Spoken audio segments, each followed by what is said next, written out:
You ask Tiger to solve. This deals with linear equations with one unknown.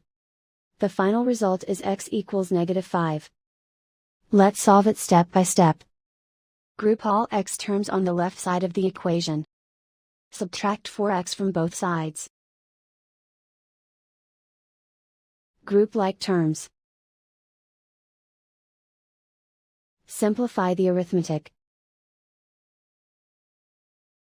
Group like terms. Simplify the arithmetic.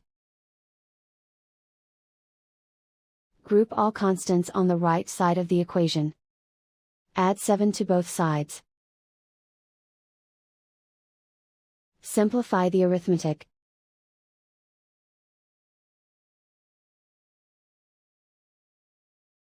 And so the final result is x equals -5.